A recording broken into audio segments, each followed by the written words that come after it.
சாய் பக்தர்களுக்கு வணக்கம்.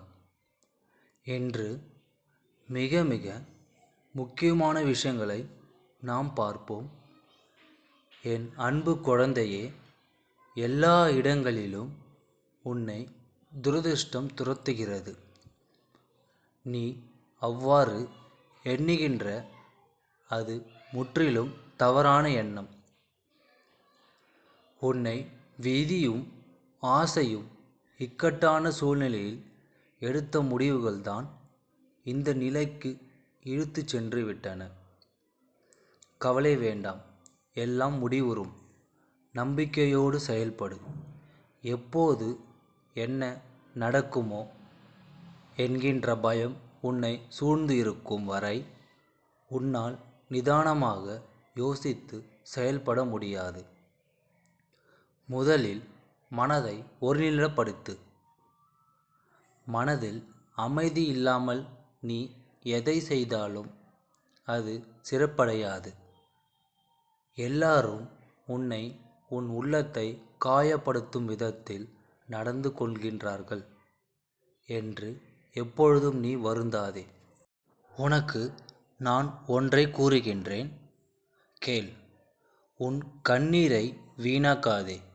உன் வேதனை புரியாதவர்களுக்கு நீ வருத்தப்படுவதோ உன் மதிப்பு அவர்களுக்கு தெரிவதில்லை.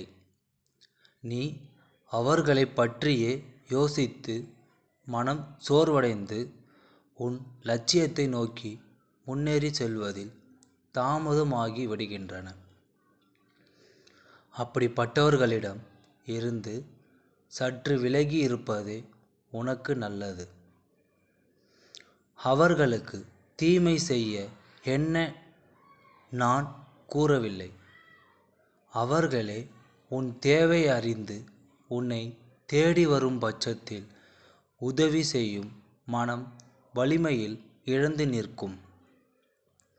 உன் வாழ்க்கை கூடிய விரைவில் மாறும். நீ எதிர்பார்த்த நிம்மதியான மகிழ்ச்சியான வாழ்க்கையை பெறுவாய். தைரியமாக நம்பிக்கையோடு செயல்படு. நல்லதே நடக்கும். நீ என் பரிபூரண அருளும் ஆசீர்வாதமும் நன்கு பெற்ற என் செல்ல பிள்ளை ஆவாய். இங்கு சாயை வணங்குகின்ற ஒவ்வொருவரும் சாயிடம் வேண்டுவது மன நிம்மதி.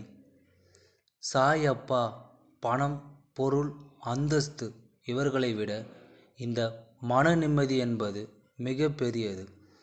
அதை எனக்கு தாருங்கள் என்று வேண்டும் ஒவ்வொருவருக்கும் இது சமர்ப்பணம். மனம் நிம்மதியாக இருக்க நீ சந்தோஷமான உணர்ச்சிகளை உனக்குள் நீ கொண்டு வர வேண்டும்.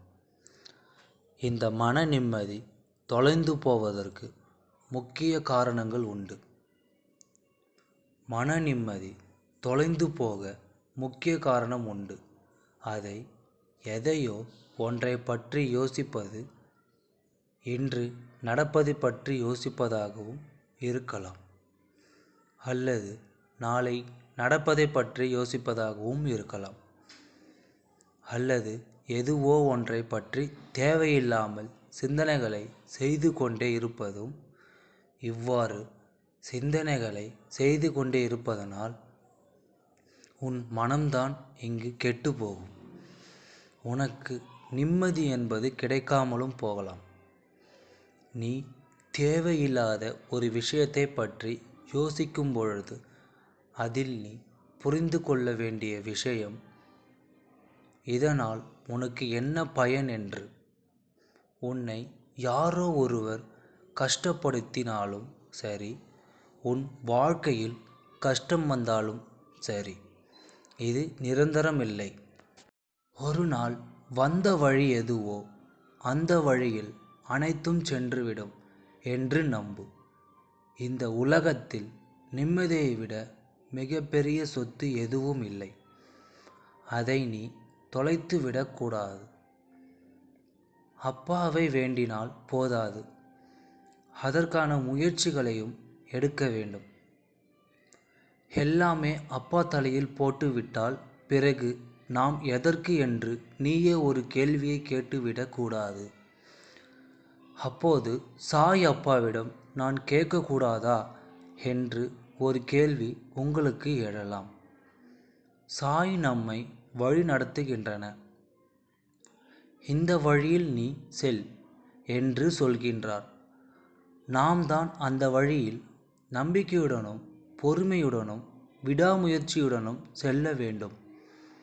இல்லை, நீங்கள்தான் என் கையை பிடித்து என்னை அழைத்துச் செல்ல வேண்டும் என்றால் சாயினுடைய மகிமை எவ்வாறு இருக்கும்?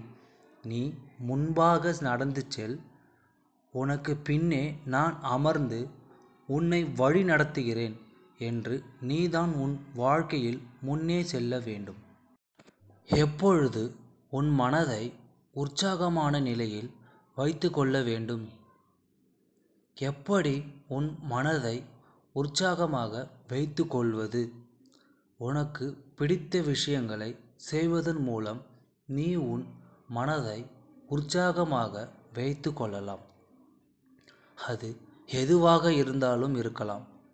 உன் மனதை புத்துணர்ச்சியுடன் வைத்து கொள்ள வேண்டும். உன்னை காயப்படுத்தும் எந்த விஷயமாக இருந்தாலும் அதை பெரிதாக எடுத்துக்கொள்ளக்கூடாது. நடந்து விட்டதே என்று அதே சிந்தனையில் இருக்கக்கூடாது. அதிலிருந்து மீண்டு வெளியே வர வேண்டும். நடந்தது நடந்து முடிந்துவிட்டது. இனி நடக்கப் போவது என்பது என் கையில் இருக்கிறது. அதை நான் பார்த்து கொள்வேன் என்ற தன்னம்பிக்கை உனக்குள் நீ பிறக்க வேண்டும். ஊட்டி வளர்க்க வேண்டிய ஒரு விஷயம். சாய் அப்பாவே வந்து சொன்னாலும் உன் மனம் ஏற்றுக்கொள்ள வேண்டும். தன்னம்பிக்கை எனக்குள் இருக்கும் என்பதை நீ ஏற்றுக்கொண்டால் மட்டுமே உனக்குள் தாயை காண முடியும். ஒன்றை தெளிவாக புரிந்து கொள்ளுங்கள். இந்த வேதனை என்பது உன்னை ஆட்கொள்ளவில்லை என்பது உன்னை ஆறத் தழுவவில்லை. இந்த வேதனை என்பது உன்னை வேடிக்கையாகவும் பார்க்கவில்லை. இவை அனைத்தையும் நீ செய்து கொண்டிருக்கின்றான். நீ என்றும் அதன் மூலமாகத்தான் இந்த மூன்றில் ஒன்று உன்னை வந்து சேர்ந்து விடுகின்றன. எனக்கு இது நடந்துவிட்டது, எனக்கு இது நடக்கப் போகிறது, நான் என்ன செய்வது என்று தெரியவில்லை என்று புலம்புகின்ற ஒவ்வொரு நொடியும் உனக்கு நரகமாக தோன்றும். அதெல்லாம் நீ நல்ல விதமாக சிந்தனை செய்யும் பொழுது அத்தனை வேதனைகளும் உன்னை விட்டு அகன்றுவிடும்.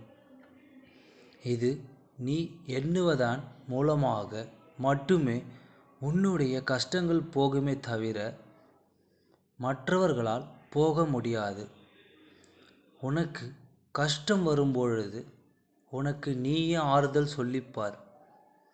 ஏனென்றால் உன்னை விட உனக்கு ஆறுதல் சொல்ல கூடியவர்கள் இந்த உலகத்தில் யாருமே இருக்க முடியாது. உன்னை விட உனக்கு ஆறுதல் சொல்லக்கூடியவர்கள் இந்த உலகத்தில் யாரும் இருக்க முடியாது. இதை தெளிவாக புரிந்து கொள். நீ ஒரு விஷயத்தை உனக்குள் சொல்லிக்கொண்டே இருந்தால் அந்த விஷயத்தை நீயே அறியாமல் செய்ய ஆரம்பித்து விடுவார். அதுபோலதான் உன்னுள் இருக்கும் கஷ்டங்கள் அனைத்தும் தீர்ந்துவிட்டன என்பதை நீ மனதார நம்ப வேண்டும்.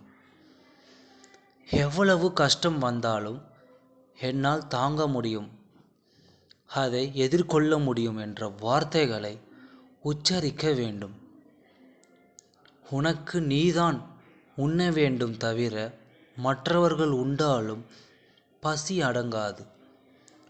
அதுபோலதான் உன் வேதனைகளும் உன் கண்ணுக்கு முன்னால் மட்டுமே தீர்வு தர முடியுமே தவிர மற்றவர்களால் அல்ல என்பதை நீ புரிந்து கொள்ள வேண்டும். சாய் பக்தர்களுக்கு நன்றி, வணக்கம்.